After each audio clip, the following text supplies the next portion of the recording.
Hello everybody, Gilligan Kruger 0829 here again with another movie review. Today I'm going to do one of the most popular movies ever made, and that would be, yes, Titanic, James Cameron's 1997 blockbuster. Now before I go any further, let me say Titanic is in a group of movies I call the Sobbing Seven. In other words, there are movies that either get you to cry or get you very damn close. Now, I've never actually cried in a movie, something I'm admitting, but these movies that I'm talking about got me pretty close to it, and if you've seen Titanic and are just watching this for fun, then you'll know what I'm talking about. But anyway, Titanic...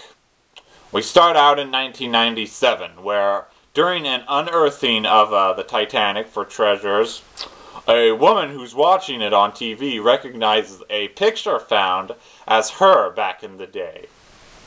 Now, when she's brought aboard to talk to them about the picture and possibly the whereabouts of a very expensive diamond, she begins to tell her story.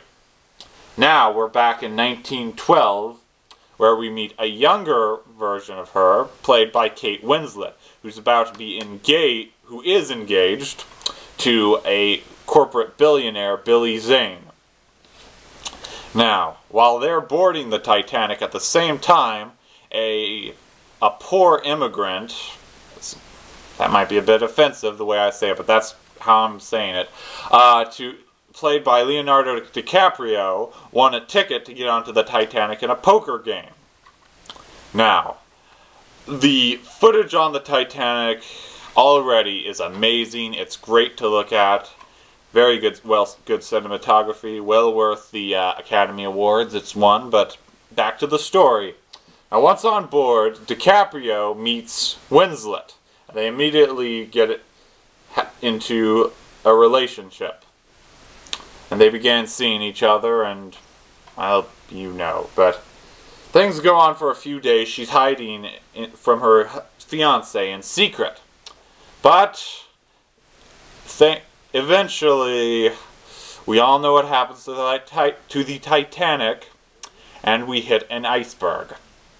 And the next 20-30 minutes of the movie are spent in the sinking of the Titanic. But that's not the end of it.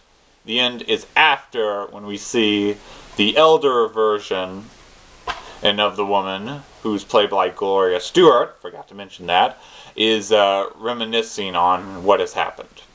Now, Titanic is over 3 hours long, which might be a bother to some people, and I will admit it was a bother to me about halfway through.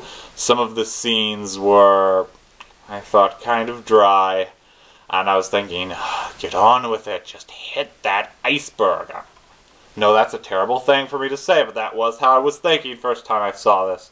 However, once we hit the iceberg, the second half of the entire movie is really well done, and the sinking scenes are good, everything looks well, and then we get to the tragic ending, which I think you probably already figured it out already if you haven't seen it. But if you haven't figured it out, I won't spoil it for you. All that I can say is somebody dies. So, as I was stating, the only gripe I have about Titanic is